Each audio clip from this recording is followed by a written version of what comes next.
Hey, Brandon, pour me another one.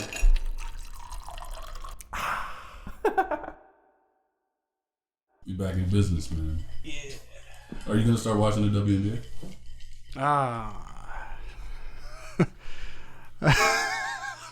Put you on the spot. Yeah, I wasn't even ready for that. I'm not gonna say yes or no. I won't say yes. Oh, okay. Leave the fifth. Yeah, I mean, so I'll give it a chance, man. I'll give it a chance. Why not? Is it during the NBA season? Not really. They kind of overlap a little bit towards the end. I was gonna use that as an excuse. I mean, I don't know for sure. But what I will say is I made it a decision. I made a conscious decision to watch the WNBA this season, and it has actually been a very good decision that I've made. Okay. I don't regret it at all. I looked through the teams. I picked one I like. Okay. I went with the Las Vegas Aces. You got a jersey? Not yet, but I would get a jersey. Las Vegas Aces jersey. I would definitely get a Liz Cambage jersey. Okay. You about to go to Vegas and watch them? I would go to Vegas and watch. Actually, I would not get it. I mean, Liz Cambage is cool, but my favorite player on the team is actually Asia Wilson, the MVP. Wow, you know. She's a beast. She's a beast. Okay. Yeah. Do you go to what's DC's WNBA team? The Mystics, right? Mystics. I've never been to a Mystic, but they were just champs, right? A couple years ago, right? Yeah. You didn't know that, man. I knew that. the same year the Nats won. Yeah. So basically, every DC team won except for the Wizards. Which I remember that. Yeah, but the Wizards, they didn't have a bad season that season. No, they just weren't about to win. They weren't about. No, absolutely not. Yeah. I mean, so what do you like about the WNBA so much? Like, why is that something that you? I think if you're a true basketball fan, then you should be able to watch pretty much any level of basketball and be able to enjoy it. Okay. And I want to watch more women do things. You know what I mean? Okay. I hope that's not a weird statement to anybody, but you know, I told you about the one time I got sick. I think I had like strep throat or something, and so I was home. I was like on bed rest, and it was during like the NCAA like college women's like softball tournament, and I actually sat there for like half a day and watched the taping of the softball tournament. It was very interesting. It's a lot faster than baseball, like MLB, so I actually enjoyed that more than watching MLB. Okay. I think women just do a lot of really cool stuff, but we just gotta watch it. I would say for me, the times that I'm watching more like women athletics would be during the Olympics. Mm-hmm. Definitely, you know, watching like volleyball, watching gymnastics, like all of these, mm-hmm. you know, I mean, track and field, of course. I definitely checked out a few of the women's basketball games when the Olympics were happening. I kind of feel like that's more my jam when I'm watching women's sports. And it's nothing having to do with, you know, not having a desire to watch it. It's just kind of like what I watch, like what I grew up watching, you know, kind of like, I guess if you want to compare it to music, like I know there's rock music. Mm-hmm. I know people love it. I know it's good. Yeah. I know to some it's underappreciated, but that doesn't mean I won't listen to it. You know what I mean? It's just not necessarily what I grew up listening to. I don't have a favorite rock artist. And the same goes with the WNBA. But I mean, we got a team right here in our backyard. I didn't even know the name. You know what I'm saying? So we got to do better. Definitely got to do better. I agree. And I think, like I said, if you're a real, like if you really feel that you're a fan of the sport itself, then watching the WNBA gives you, like WNBA or even like the Big Three, those things give you a way to watch basketball all year round when the NBA is in the off season. That's real. So, and we're always looking for more basketball in the NBA is in the off season. I'm not big on watching like throwback games. I probably should watch more throwback games. I hate it. Like, it's not like watching a movie over. Like, you know, all right, you about to shoot this three right here. Yeah. Like I don't want that. Like, I want a little excitement. I still enjoy the live aspect of it. So being able to watch like the Big Three tournament, shout out to Ice Cube. And that's constantly progressing in the right direction. And being able to see retired NBA players still get to play ball is cool. Yeah, that's really cool. And WNBA is cool. But I have been enjoying watching this women's sports in general.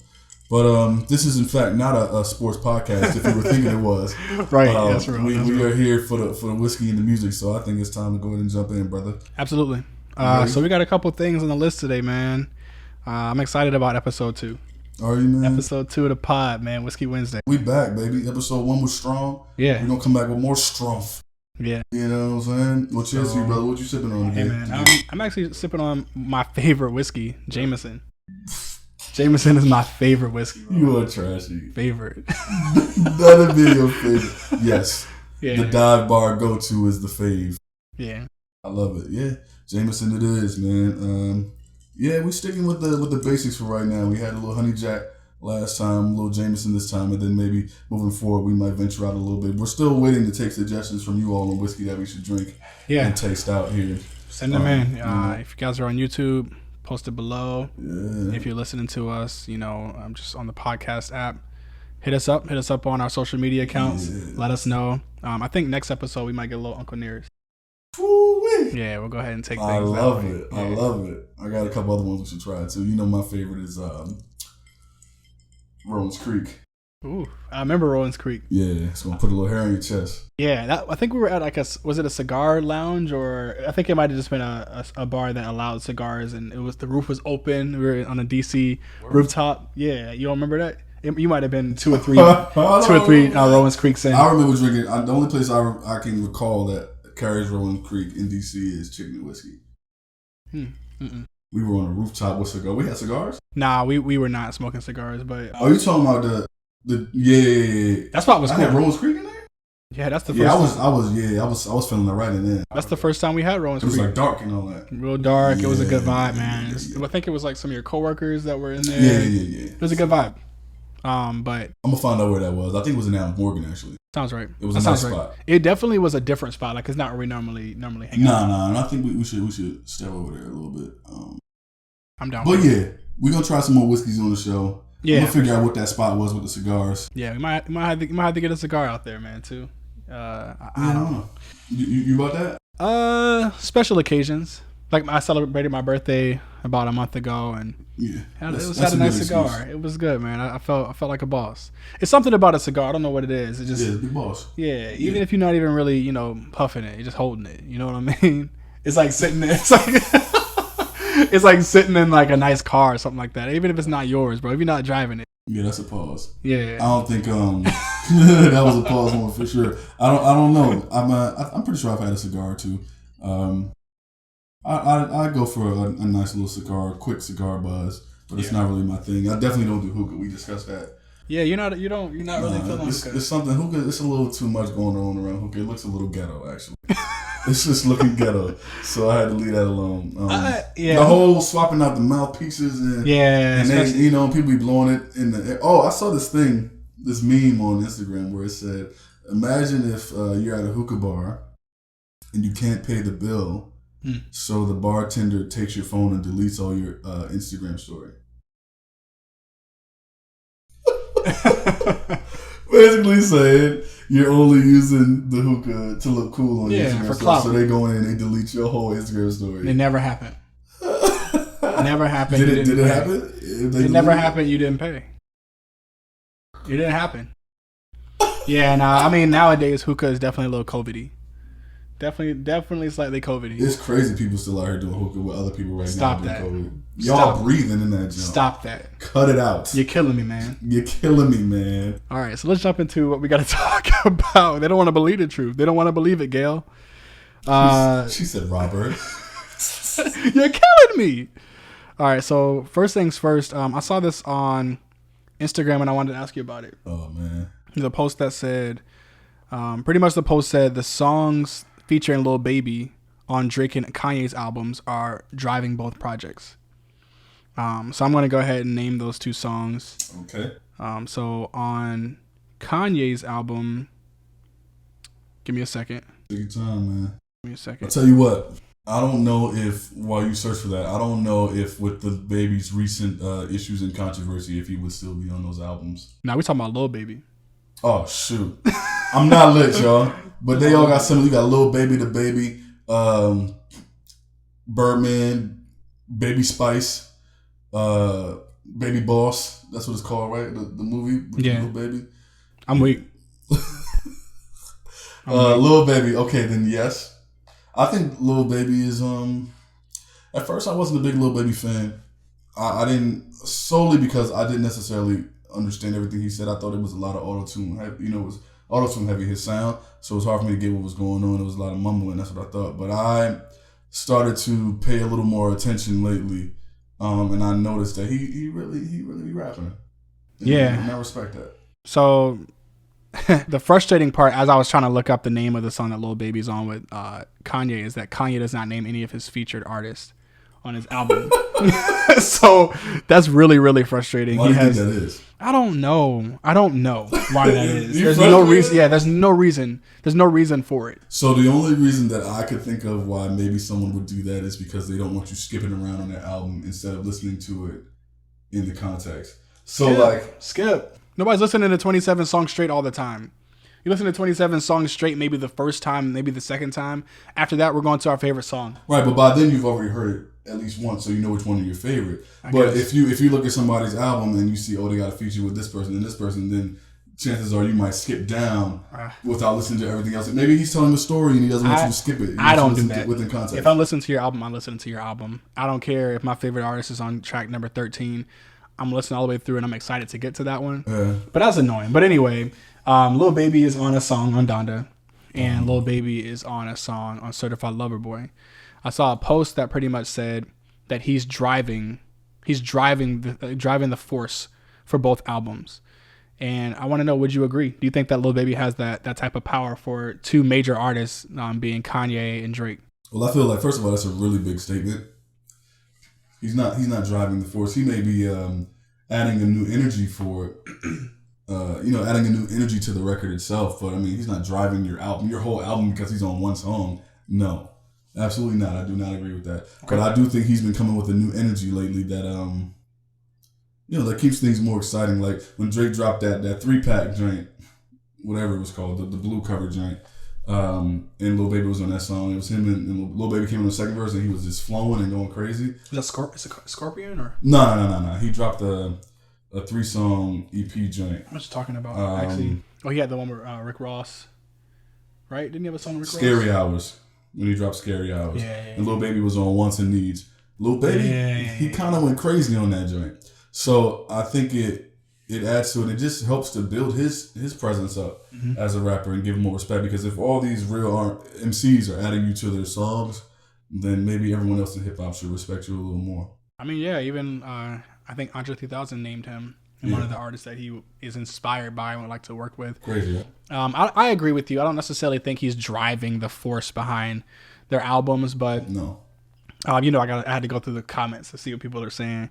And somebody did have a strong point. They were saying they base a drive and a force based off of streams, and the numbers for both albums, the songs that Lil Baby were on, were doing crazy numbers. So I think that his level of popularity definitely is helping them out.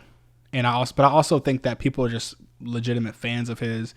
But I don't think that it's fair to say that he's driving the force behind the albums. I think that Drake and Kanye's names was driving the force. Yeah, so I guess if you're looking at it from that way, so maybe I was looking at it from the perspective of his artistry in general. But when you look at it from that way, then of course I guess his fan base is adding to the overall streams, which adds to the overall sales. So he would be pushing it forward. But then you can say that about all the features on the album.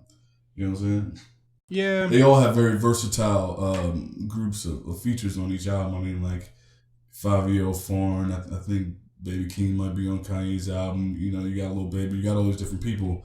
And then Drake has the most random but cool group of people. When you got Lil Baby, you got Future, of course. Yeah. You got Thames. You got Yebba. Yebba's track was cool. And that's pulling together a few different audiences in one. And that can be beneficial. So I think pulling all of those different audiences together, and then your audience coupled with that, will definitely drive the force of it. So not one person is driving the streams. Yeah, no, yeah, I don't think that's the case either. I will say, I don't know what Kanye was doing by taking Chris Brown's verse off. Like they did leak his verse, like that was supposed to be on because he did have like a little small section on Donda. And Donda.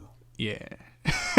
And I have to say, like, Chris Brown's verse was a little left as far as like the context of what he was talking about, but it was hot. Well, maybe you answered your own question. Yeah, but like it could be hot, but maybe it just don't fit for that record. So maybe you want to use it for something else. But a lot of stuff on Donda didn't fit. But so okay, I put it to you like this. Since you brought up Andre 3000, did you hear the record that Drake leaked? Mm-hmm. All right, so for anyone in the audience who doesn't know, Donda and Certified Lover Boy are both out, as you all know. There was a record that didn't make it on the Donda album. That was a Kanye West and Andre 3000 record. It would probably been the best song on Donda if it would have made the album, right? But Andre 3000's verse was more geared toward. It was actually a very profound verse where he was basically talking to Kanye West's mother, Donda, and telling her to speak to his mother as if as they're both in heaven, and just giving her a really like heartfelt messages to give his mother, which was an amazing thing to hear. Very heartfelt. I felt that one. And then Kanye comes on the back end with his verse, and it's really all subliminal shots at Drake. Nothing really pertaining to what Andre 3000 spoke about. What do you think about that? I think it's silly. Yeah. I think it's silly and disrespectful. I mean, there's not many people who can get Andre 3000 to come out, period, and get on their song. Yeah. And I read up on this too, and like the fact that 3000 did get on the song, it was because he said he felt a special connection. He also lost his mother a few years ago. He said this was kind of like the perfect song for him to jump on with Kanye, and he didn't necessarily know that he was going to take that route with it. But I liked his response. Like, he was like, things happen the way they're supposed to happen. His part didn't necessarily make the album, and the way that it came out wasn't as planned. But it's probably for the best, because had that come out, people could have easily thought that Andre 3000 was in support of Kanye, kind of taking jabs at Drake, and then there could have been some unnecessary beef happening. And I think that's why I didn't make the album. Yeah, I think Kanye when his people went back and listened to it, it was like, this doesn't make any sense. So why waste the verse from Andre 3000? But see, the thing about it is, as we've seen from Drake in many of his few feuds or beefs that he's had with different artists, when he gets into that mode where he's in war mode, he's going to do different things and have different tactics. So the fact that he still has a radio show on Apple Music and he has the leaked record, that's him. That's a move. That's a war move. Yeah. So you can't really play around with stuff like that. And then, I mean, 2 or 3 of the songs on Certified Lover Boy definitely tapped into that beef. And he's talking about industry friends. He's saying some things about Kanye leaking his address and things like that. So you got to be ready for stuff like that. You know what I mean? Kanye, like I said last episode, he's definitely trending in the right direction as far as getting back into truly rapping and emceeing. But Drake is in shape. Oh, so, you know what I mean? So, and he had some things he wanted to get off his chest, and he did that. So, yeah, you can't really play around with something like that, especially when you get such a rare verse from somebody like Andre 3000. But I appreciated how heartfelt his message was on the song and off the song, and I'm glad the song didn't make the album. I think they can put that together in another song and make it work. Kanye probably should have just stripped his verse, wrote a new one, and took that diss verse and put it on another track and go from there. No, you don't got to be scared to drop the joint, because once you start, you out there. But why are we using an album named after your mom for a space to diss another rapper? Exactly, and he didn't. Right. So I'm glad it didn't make the album, but it should have never got out. Yeah, it's just, but why was that even? You know what I mean? Like, do that elsewhere. Have y'all's thing. But from the beginning, it was bad judgment. If it was him who did it, who put this, put the two together like that. Yeah. Because I'm sure there are a lot of people who had their hands on that album, which is probably why it got leaked. Right. You got to keep that circle tight, which is probably very difficult to do in general when you're that big, and then it probably gets even harder to do when you're living out of a stadium. I mean, but then also think about how many features he had up there. I mean, many hands were in the pot. Too many hands in the pot. So, yeah. Next, we'll talk about Certified Lover Boy, since we're on Drake and Kanye. Okay. What are your thoughts so far? I was excited. I'll be honest. Like, guilty. I waited up that night for the drop 2 a.m. And I think I got through 3 songs that early in the morning that I got the next morning and listened to it all the way through. It's definitely an album you can ride to, listen to all the way through, and I appreciate albums that way. I have a couple of favorites on the album that I'll list off, and didn't really get the cover art. I think it's funny. I think that's memorable, but the cover art kind of threw me a little bit. I liked Champagne Poetry the way that it started out. That was a perfect beginning to the album. I think my favorite song right now is Race My Mind. I like Fountains. I like Knife Talk. I just like Knife Talk because it's like... That's the most aggressive song I've heard aggressive. in the last few years. Like, if I'm working out or something like that, definitely playing Knife Talk. That joint is nuts. No Friends in the Industry. Yebba's Heartbreak was pretty random. I don't... Are Yebba and Drake friends or something like that? Or... I think... Okay. I don't know. Yeah. But what I will say is, I've noticed about Drake over his career is that he keeps his ear to the streets and he pays attention to people who are really talented, which is how I think that's how he discovers his artists too, right? Yeah. So him having Yebba didn't surprise me. Him having Thames on the album didn't surprise me. Yeah. Him having Giveon on the album didn't surprise me because he's one of those people who he stays in touch with what's going on, and that there's something to be said about that because I think that's what helps you stay relevant. You got to know what the streets are listening to at the moment. Yeah. But giving them a platform like that, probably the biggest platform, top 3 biggest platforms in music right now, being on your album is a blessing in itself, and it benefits both parties because it shows that Drake is still current, and it puts them in a position to gain more fans and make more money to support themselves. So yeah, I mean definitely. The Yebba song. Let me see. I think I got like 2 more. Way Too Sexy. Not necessarily my go-to on the album, but I get what he was doing. The music video was funny. You gotta have some fun with it. I appreciate it. I definitely like Love All featuring Jay-Z. Girls Want Girls and the Bible. Like there's a lot. I mean, and think about it. There's let me see, 21 tracks on this album, and I probably listed off about 10. That's a pretty decent percentage, especially for someone who doesn't necessarily listen to a lot of hip hop. Just being honest, like I have select few artists that I like, Drake being one of them. But I can't sit here and be like, I am a hip hop guru. I know all about the ins and outs of artists. I can say that about, pop and R&B music probably, but for me to listen to this Drake album and the percentage is almost at 50% as far as songs that I liked. I think that he did a good job as far as consumers and appealing to people just abroad, you know what I mean? That will just kind of take to what he's created. So solid album. There's something, I don't know how to put this. There's something about the structure of songs these days. It's not even the rapping as much. I feel like a lot of the production these days is very loose. It feels very... A lot of production can feel a little watered down. You know what I'm saying? Like, it feels very fast. You felt like this production was watered down? Some of the beats felt watered down. Like they were just...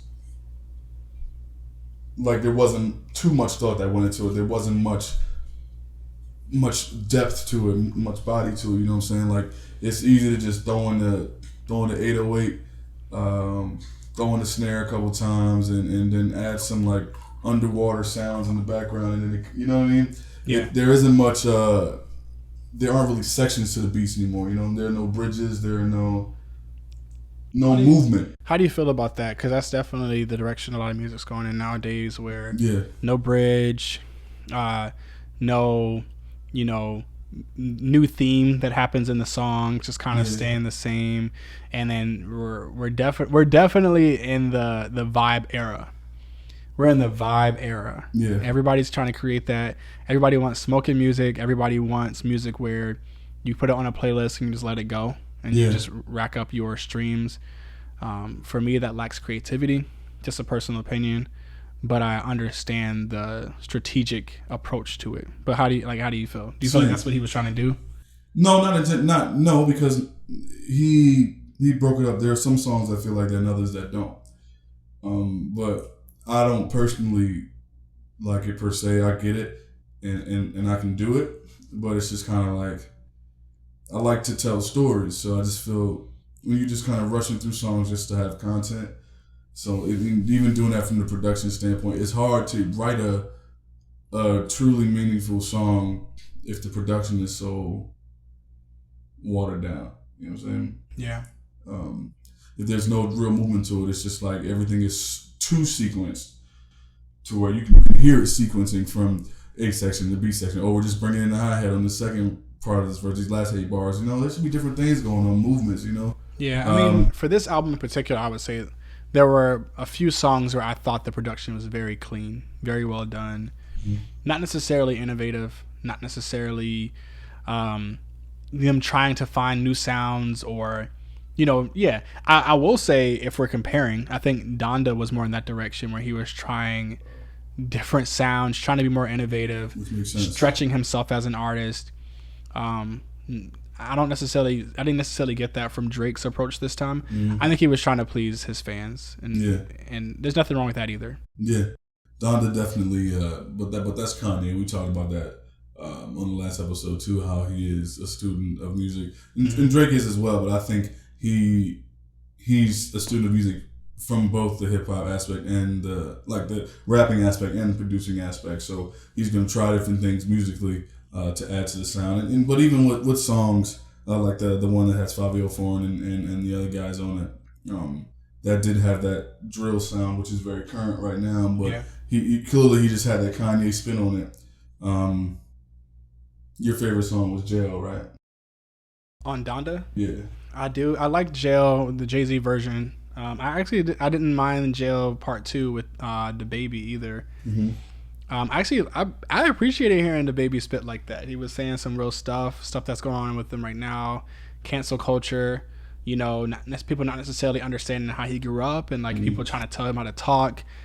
I kind of want to hear more of that from the Baby. I know we got a taste of that when he had the song with Roddy Ricch, and he remixed that as well, features, but is that when we gonna get it, the Baby? Like when you are featuring on somebody else's song, and you kind of are taking that type of approach. But I don't know. He does that on his own too. I was gonna say what he's doing is working, so I'm not even going. He had I think there was a moment when his brother passed away. I think it was his brother, and he wrote the intro to the album was a song where he was talking about his brother and his family dealing with that situation. It sounded like a conversation with he and his brother, and I thought it was very creative, and I'm sure it was very therapeutic for him, which I thought was very very big of him. So I thought that was dope. Yeah. Is it fair to say the Baby is present day Ludacris? No. Is he no? I mean, he's not as good as Ludacris at rapping. Okay. No. I mean, he tries to. Ludacris wasn't he wasn't controversial. You know what I mean? It's like he's like a mixture between kind of like Ludacris and 50 Cent. Well, I feel like Ludacris as an artist, just in general, was very clean. Yeah, but that also comes when he was very he was a little older and he was more versatile because he used to work in radio before he blew up. Yeah, but I say that I'm not saying that he is, but the reason I asked that question is because I think that Ludacris is very animated. Yeah. He can actually rap. So can the Baby, in my opinion. Yeah, he can rap. And I feel like his videos are very reflective of the approach that Ludacris had, like the big head. Yeah, I got what you mean. You know what I mean? Mm-hmm. So that's kind of the direction I was going in with it. But I definitely think the Baby has become a more controversial artist, which kind of brings us into our next topic. When he had that moment where he made those remarks. We don't need to repeat them, but he made the remarks everybody knows about. And I wanted to ask, what's next for the Baby? What does he need to do? Do you think that he is going to be canceled? Is it something that he can get out of? What do you think is next for him? I think he's fine. Like he actually said, it was stupid. It was tasteless. It was completely unnecessary. Made no sense. You can go back and you can say it was out of context. Made no sense. Yeah, I'm not even trying to fry him up, but it's just it was just probably the dumbest thing to say. But what I will say is, like he said about the way he grew up and stuff like that, sometimes you don't know. You don't know, and you say things you don't think it's as bad as you're saying because his intention didn't seem like it was too, what's the word I'm looking for? His intention wasn't to insult anyone. He was just trying to find something. I don't know why he thought that was something positive to say. It was dumb. Yeah. But it was out of a place of ignorance, literal ignorance, not out of a place of being a jerk. It was out of a place of literal ignorance. Literally what that word means is what that statement was. For sure. And I think with him having an ignorant moment, I'm glad that people didn't just let it pass. Because a lot of times that does happen where people have an ignorant moment, we let it go, it's okay, he didn't know any better. But I do think that it was very random. I'm trying to figure out where that thought in itself came from in that moment. There's nothing wrong. Be like, hey fellas, act some noise. Lady say ow. It's cool. You can do it. Real simple, bro. You go on stage, you perform. Yeah. You get your money and you get off stage. He went left. But what made it worse is trying to circle back on Instagram Live after the fact and he was lit. Trying to save face. You gotta if you're gonna have a PR team, let them do their job, bro. He was definitely probably at least 2 or 3 shots in when he did that on you too big for that. You too big, man. And there is those acting like you ain't know how big you was. You're not hopping on these records with Anita, who was like Beyonce or Rihanna in Brazil, and records with Dua Lipa if you're not big. You know what I'm saying? I think the 2 biggest of this generation right now is the Baby and Meg Thee Stallion. Oh, I was gonna say Lil Baby, but who's like the more marketable. And people love Lil Baby, man. I don't know. Yeah. But Meg was kind of hurt with the whole Tory Lanez situation. I'm gonna be honest. Like, she was on the fast track, not saying was. She still is very much so, but I think that knocked her off track a little bit, honestly, because it was really, really like bad, questionable, like odd press for her, where she had to kind of like be out of the spotlight for a while, get herself back mentally, and I feel like even now there's a lot of gray areas with what happened with that, and I think that she's trying to get back to her spot. But I don't know, man. Since then, she's like she just had the Grammys, right? She got been dropping records since then. I think she dropped her album after that. Yeah, she just finds it. It was just a weird situation. And then she had controversy with her management, where they weren't letting her release music. It's just a lot. It's been a lot going on with her. I feel like she has to battle a lot. It's not a smooth path for her. Yeah, she's still in the number 1 spot. That's what I'm saying. Even with all of that, she's still doing well. Yeah, I think she'll be fine, especially with the backing that she has with like being on Rock Nation. She's just fine. It's just time for her to keep putting out more records, more good records. You know what I'm saying? More bangers. Everybody forget all about it. That situation with Tory Lanez, you see who hasn't bounced back from it. You know what I mean? he's still dropping music and everything, but it's the relevance that he had and the trajectory that he had especially during quarantine with the quarantine radio he was doing, stuff like that. He was one of the front runners of content during the pandemic. Yeah. Him, D Nice. So it was just like, who knows, bro? But the weird things happen, bro, and by no way do we ever condone violence against anyone, especially women. Yeah. Nah. It's corny. You never do that. Women and children are always a no-go. You can't be out here talking big gangster talk and you don't know that code. But anyway. Yeah. Okay. Well, let's go back to the list here. So we touched on, Lil Baby being on both Kanye and Drake's albums. Certified Lover Boy. We went through a few of the songs that we might need to go back to that. Yeah. I feel like I went through the songs I appreciate. Yeah. But we can step back. We can actually leap into, jump into a few of the songs and why, those, Let me tell you the ones I like. Poppy's Home was like that. Yeah. I like that talk. You giving them that talking that. Yeah, I'm the big dog is back. I love talk like that. That's sweet. Did he have Nicki come on that one? And that was good. Yeah, she was like, "You're gonna have to pay me to be my sons." That was hilarious. Yeah. I'm gonna go back to the number 5 track with Jay-Z in a second because we'll discuss those 2 verses. Jay-Z's verse on Certified Lover Boy and then his verse on Donda. Big difference. Fair Trade with Travis Scott. Drake and Travis Scott, if they haven't already, they should probably go ahead and put a joint project together. Yeah, they don't miss. Nah. They have not missed. Company, what's the joint? Sicko Mode. Yeah. Fair Trade. I think they got a couple other ones too. They don't really miss with that. What else? Like you said, Knife Talk. Knife Talk is very aggressive. Knife Talk needs to be in some movie where it's a murder scene. There's some songs sometimes where the songs are so authentically aggressive that when I listen to it with my eyes closed, I see a dark cloud. Yeah. Knife Talk is one of those. If you ever heard "Whip Your Head" by 50 Cent and Young Buck, that's one. I thought you were about to say Willow Smith. Absolutely not. Whip Your Head. Bro, if you were talking about whip your hair in here, I about to cut all of this off. First of all, that was a banger. First of all, It was. that record was crazy. But we're not going to bring in. But that was not an aggressive record. No, absolutely no. I'll Whoop Your Head, Boy by 50 Cent and Young Buck. That joint was crazy aggressive. Okay. I'm trying to think what else. Yeah, it was just one of them songs that had the and you can honestly take pretty much any what's my real name. Any King Von record, and they all had the most aggressive tone I've ever heard in my life.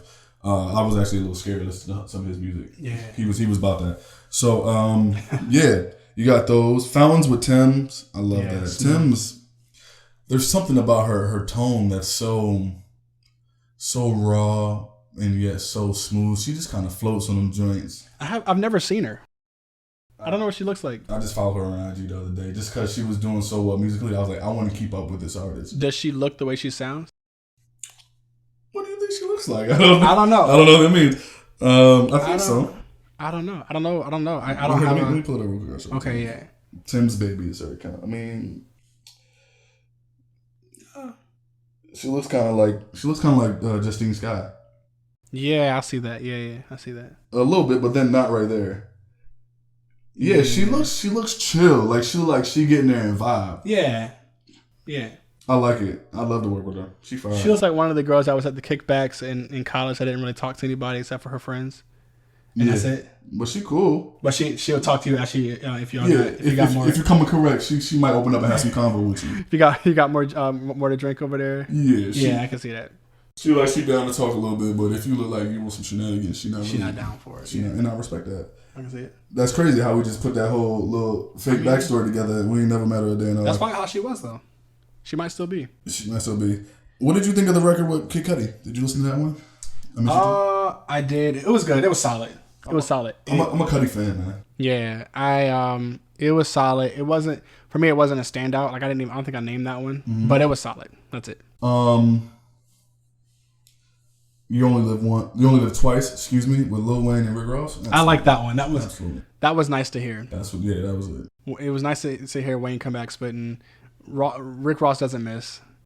One of the greats. He never misses. Rick Ross is in my top 5. Yeah, he's been in my top 5 since Mafia Music. Yeah, see the features on this one, man. It just was good. Very well done. I think my favorite one is 7 a.m. on Bridal Path, though. Yeah, I like that one. He was talking that talk. Yeah. He got right to it, and it wasn't no verse for real, nothing like that. I mean, it wasn't a chorus or anything like that. He was just straight talking, getting things off his chest, and let you know what time it is in a very creative way. As a wordsmith. We all like to hear Drake rap. We want to hear you rap. That's it. I want to hear him rap. Talk that talk. But I think that he's smart because he doesn't just straight rap for all of us all the time. Like not that. Yeah, he's not gonna give it all to us every single time. Like he's like, I'm gonna give y'all a little taste of everything I can do. And then remind y'all that I can actually rap. Oh, it's funny because all he does is follow the blueprint that works, and it's weird that other people don't do it. Because if you go back and you listen to music, right? If you listen to your ideal album, it may start out with something nice, something high energy. You get maybe 2 or 3 higher energy records, right? And then you can't keep people high energy the entire time. So then you go into a couple slower songs, ballad songs. You go into some songs that have a little more thought to them. You know what I mean? It's just you got to give people that type of variety. Like you're taking them on a ride.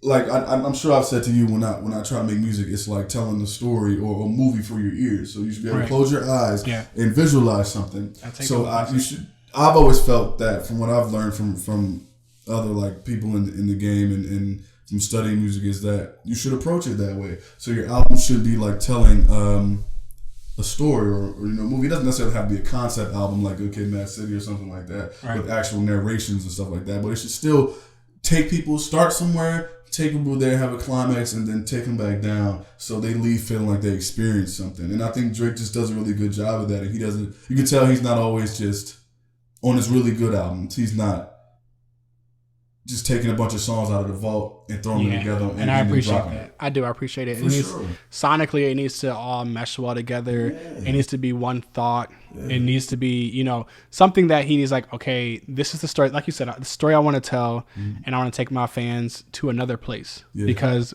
we've been waiting for it. Like we do. Like fans will wait for their favorite artists to release great music, tell their story. You want to know what y'all been up to. Yeah. And I think that he did a good job. And I can't say that Kanye, not going back to Donda, but Kanye didn't do a bad job at it either, because we got a lot of what he's been going through, and in a very raw way, with him doing the three release parties in the different stadiums. We really felt like Kim being there. He's dealing with a lot of stuff, man. Like, and that's just like one of those layers of being a vulnerable artist, where you can just tap into what you're dealing with in life and pour that into your art. And I appreciate it. It's the best content. Yeah. For sure. And I think Kanye did it as well. I think with starting off your album with a chant that's so bare, and then going into a song that doesn't really have any drums, it's really just kind of like guitar and vocals in the background on Jail, and then moving. It was like it started out low and open, and then it moved into more, kind of, I don't want to say congested music, but music that had a lot more going on later, and then it kind of calms down. Yeah, a little chaotic. So it's, again, telling a story. Telling mellow, the story. Chaos, and then it comes back down in the end. And a lot of times people think that you have to have records that tie together, as if like, oh, the ending of this song is the beginning of the next song kind of thing, and they think that helps with the overall connection of it. And I mean, in theory, it can, but if you're not making songs that truly connect, it's not necessarily going to matter as much, just because the last 10 seconds of this song is the beginning of the next one. Because at the same time, you're still going to hear it skip and go to the next song. It's not like it's going to seamlessly transition into the next song. It don't work like that. Yeah. So you don't need to take the cop out. You know what I mean? Like, find a cop out for making things that fit together. For sure. Yeah, I like that. 7 a.m. on Bridal Path was different though. He was talking that talk. I couldn't believe what he was saying on that joint. Just coming from I like when he gets in that aggressive bag.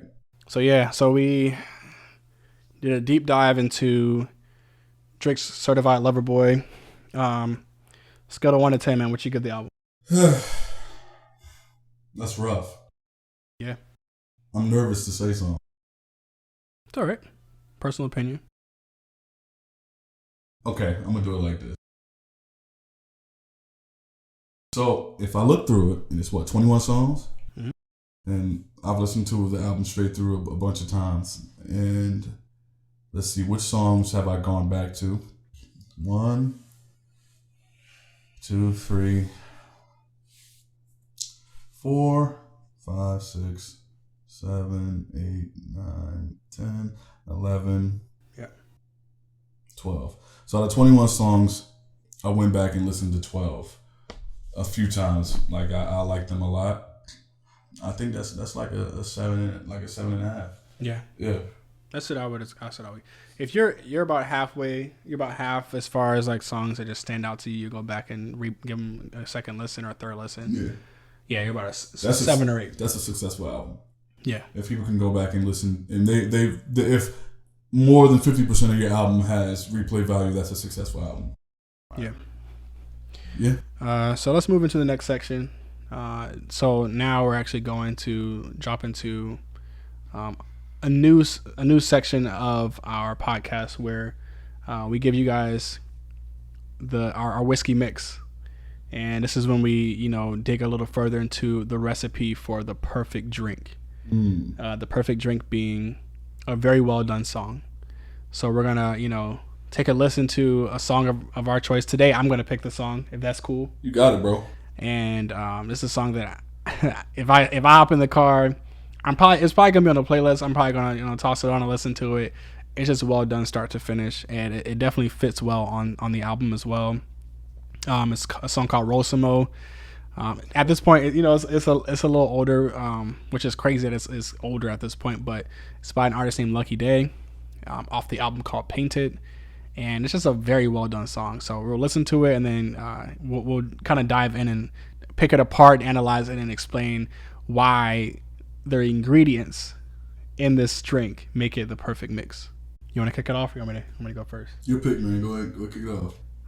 So the reason I picked this song, I just feel like, again, it's a very well done song, start to finish. As far as instrumentation, choices made there, in the engineering. If you notice in the beginning of the song, there's not necessarily any percussion happening on the bottom there. It's very open, very airy.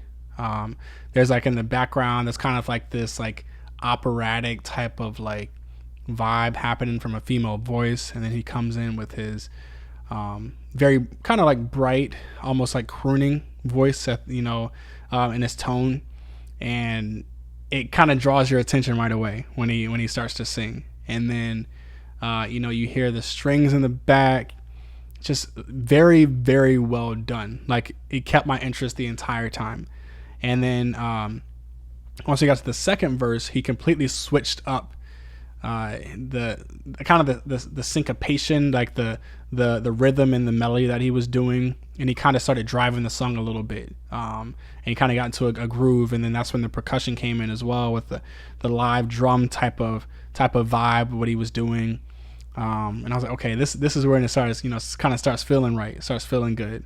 And then if you notice, he kind of backs off of it a little bit, and it allows space. And he made the choice of not having a true bridge, which is kind of, again, we talked about this earlier. This is the direction that a lot of music is going in, especially R&B music, where a lot of times it may be kind of like a vamp or an open space or something happening kind of in the background. And this is the choice that he made. And I think it was a really good choice because it kind of like opened up the song, and then we kind of got a chance again to get back into a place of hearing those strings and just really appreciating and hearing all the instrumentation. It's a very musical song. And then for like the last minute and a half, he just rides out on that really cool instrumentation. He brings back that like cool female voice in the background, and it just kind of like puts a bow on the song, and it ties everything together. And honestly, from start to finish, as far as production, engineering, the mix of the song, the vocals, I appreciate the lyrics because I'm drawn into it, so I'm actually re-listening to what he's talking about. This is just a very well done song, a perfect start to an album, in my opinion. I think I love all that. I think listening to it this time was the first time I really paid attention to the lyrics.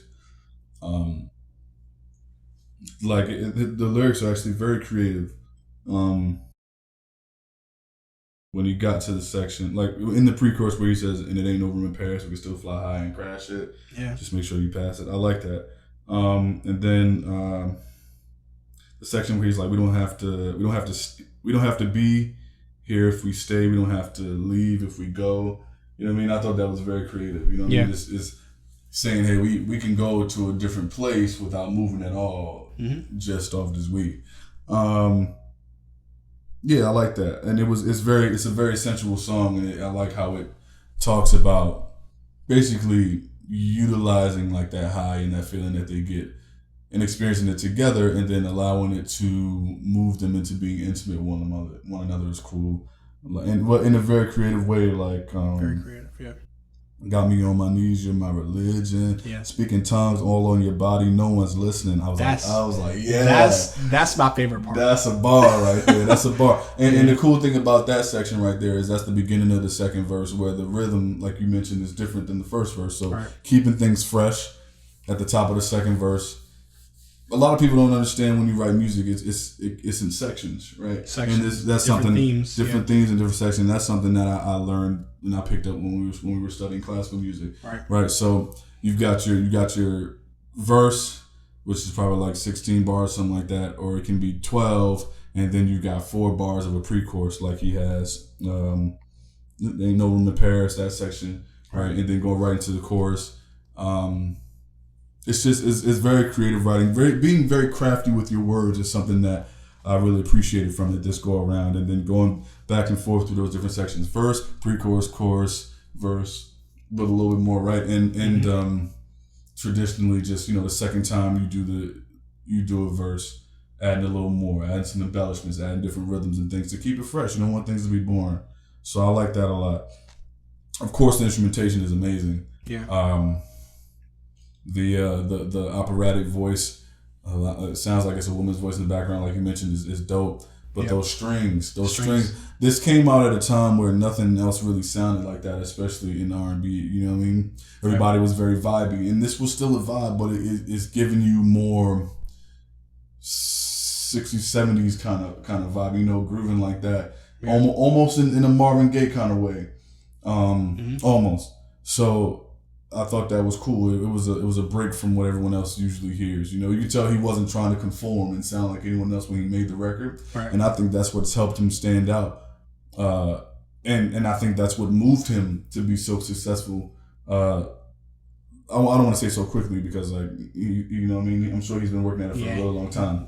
I doubt he was an overnight success. Yeah, there aren't many of them. No. So I just thought that was dope. And I think that has rewarded him to put him in different positions to do things like have records with Earth, Wind, and Fire because he's not afraid to stand out and you know, make things that mean something to him without feeling the need to conform to other sounds. So yeah, very well done music. And I'm just not surprised. You know what I mean? I'm not surprised. So, you know, that was the recipe for the day. Perfect drink. Shout out to Lucky Day, man. Run them down for me real quick before we close this section up. What are the ingredients to this section? The ingredients, man, you got to have a nice beginning that kind of grabs the attention of the listener. And he did that by creating an aura, you know, that being a very like airy, angelic type of vibe at the beginning, dropping in with, you know, your swag and your tone and your lyrics and your vocal, switching things up when you get to the second verse, bringing in some percussion and some syncopation and different type of different type of energy in the second verse.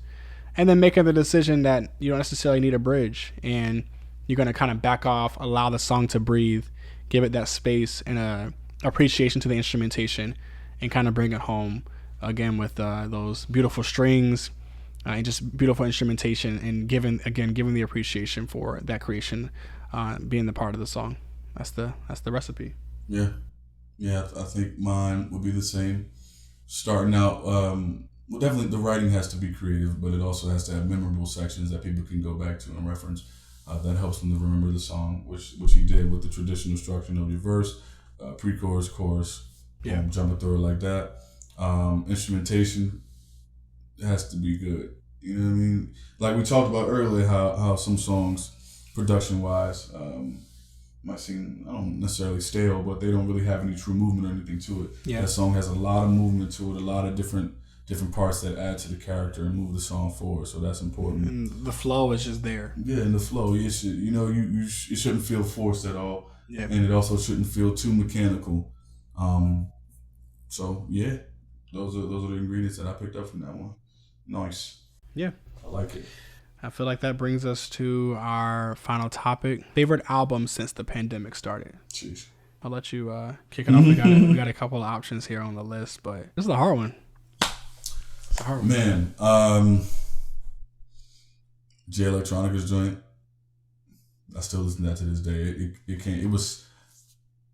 It was very timely. The content in that alpha male speech, that religious, not necessarily overly political, but very aware of things going on politically at the time. It was very refreshing for me as a black man to hear that album when it came. It felt like a new energy pushed into my body. It made me feel ready to go back out into the world. I felt at that time very, very beaten down with a lot of different things that was going on, right? And it was around a time when, police were dropping us off. So that felt like it prepped me to get back out there and just live life without fear. You got that one. If I'm staying in the hip hop realm, Benny the Butcher's album was crazy. I think it was called Burden of Proof. That joint was great. It was like, to me, it felt like Benny's coming out party. It was so clean, that Griselda has such a gritty undertone, old school hip hop, real boom bap, underground rap feel, but that album felt very, very crispy, man. It felt like a classic album, which that's what I classify it as. Mm-hmm. You got that. If we're going in like more currently like R&B stuff that came out, there's an artist called Joyce Rice. I think she's out of Cali, and her album is probably one of the most complete bodies of work that I've heard in the last few years. You got that. You got Dua Lipa's album, of course, which is great. Miley Cyrus's. Let me look at the camera. Listen, Miley Cyrus's album is expensive. She's definitely getting 2 to 3 Grammys, next Grammy for that album. I'm just letting y'all know right now. Based on the structure of the songs and that album itself, she's gonna get some Grammys. That album is actually fire. I can see it. Lil Baby, Miley Cyrus. There's one more that I missed. Oh, the biggest album, the biggest one, The Weeknd's album. Yeah, The Weeknd. We're not gonna talk about the shenanigans that was going on with The Weeknd at like the Grammys or the Super Bowl or nothing like that. I just want to say his progression since he's first come out is very inspiring. It's so dope to watch. Yeah. Because he is another person that you can tell he's studying and paying attention to what's going on around him, things that came before him, and the way things will probably look after. And he's just elevating. It's like he's trying to one up himself every time. And I think every artist should look at music like that. It's just dope to see his concepts. He comes out of his shell. He tries different things. He doesn't get scared to the where fans force him to go back to making music that he was making before. You know what I mean? If you've outgrown it, you've outgrown it, and you already made that music so they can go back and listen to it. You don't need to continue to create the same kind of thing, trying to catch a wave that you had back in 2012. His progression has been amazing, so that's the biggest one for me. Okay. So those, I think that was like 5 or 6 albums, but yeah. I mean, a lot of those were, what I was gonna mention. I know Giveon had an album. The Migos dropped Culture 3. Her released Back of My Mind. Lil Baby released his album. I would say for me, the standout album was definitely Ariana Grande's Positions. I've grown to become a pretty big fan of hers just because I feel like she's just constantly at the top of her game. And just vocally, she is a voice of, of this generation that is standing out and exceeding highly, and a standout voice amongst many vocalists. And her songs are very well done. I don't really think that she's had a flop as far as like singles that she's put out, and even her album cuts are very, very strong songs. So instrumentation wise, writing wise, arrangement wise, even breaking it down to her backing vocals on a lot of her songs. And there was a cool video of her, that was put out where she was kind of just showing her process of creating background vocals. Background vocals is an art in itself, and for you to just be that tedious and understand all the aspects of making a really good record, I definitely got to make sure I mention that Ariana Grande's album Positions was one of the top albums during the pandemic. Dua Lipa had a lot of hits on her album as well. Expensive. Lot. Expenses. It wasn't one of those things. Oh, she had one good song. No. She had multiple songs on that project. She got the Grammys for it, didn't it? Yeah. So there was a lot of good music that was released during the pandemic. You know who I left out? I don't think you just mentioned it. Doja Cat. Yeah. She's been going crazy. Yeah. Doja Cat's work ethic lately has been fire. I didn't know she released that much music. Yeah, I think she's given us an album every year for the past like 4 years. Yeah. I can tell she's a real artist. She's a real musician. Yeah. And you can tell she has a good team around her. And I don't know what was going on before, like when she dropped that I'm a Cow song and stuff like that. Kind of like trolling or whatever, but I just feel like maybe they needed some time to put some really strong records together, and then they decided to back her, if that's what happened. It was a TikTok moment. Yeah, but her music is so good, like just the rhythms and things that she puts together, and then she understands what kind of songs to make. She's one of those people who understands the structure of albums, and she knows, all right, we need a dance record here, we need ballads here, we need some trap drums here. She kind of takes that same approach that they do with Ariana Grande's records. Is she Jason Derulo? Absolutely not. Absolutely no, it's not. In the regards of like she understands what needs to happen and it works. Not saying that they're at the same like level, no, but like it's still no. She understands what needs to happen and it works. Jason Derulo doesn't deter far away from what he does, which is why I'm not sure what you're asking me. Okay, in my opinion, when you were saying, I was like, oh yeah, Jason Derulo's he's another artist that does that well. I don't think so. Really? No, I think he makes trendy records. Like I think like Swalla. That was a bunch joke. of those. Yeah, that one. Okay, that one might be a joke. That was her. I'm a cow. Okay, he did that well into his career. She's well into her career too. Yeah, no, she's not a new artist. I don't think so at all. I think she's more versatile in the records that she has out for sure. Okay, and I don't think I've ever been through a Jason Derulo album and felt like, okay, yeah, this is a complete body of work. You know what I'm saying? And like, no disrespect to Duke, but where I was like, okay, yeah, this kind of covered all the bases and it felt like it took me somewhere. Okay, her albums seem very expensive, very well put together, very well thought out.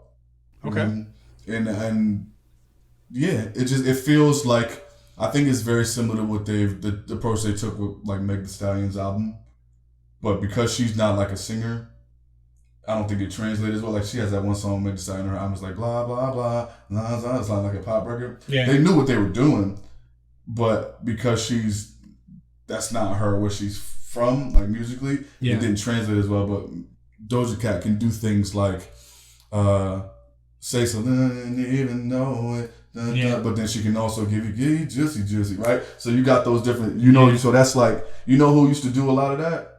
And I can't wait for him to come back? Rihanna. Rihanna's was very good at, she'd do stuff like drop 2 singles at the same time, one that's a dance record and then another one that's like kind of like a hip hop trap song. Yeah. So she's feeding different areas of her audience at the same time, and her albums would follow that structure where she'll group.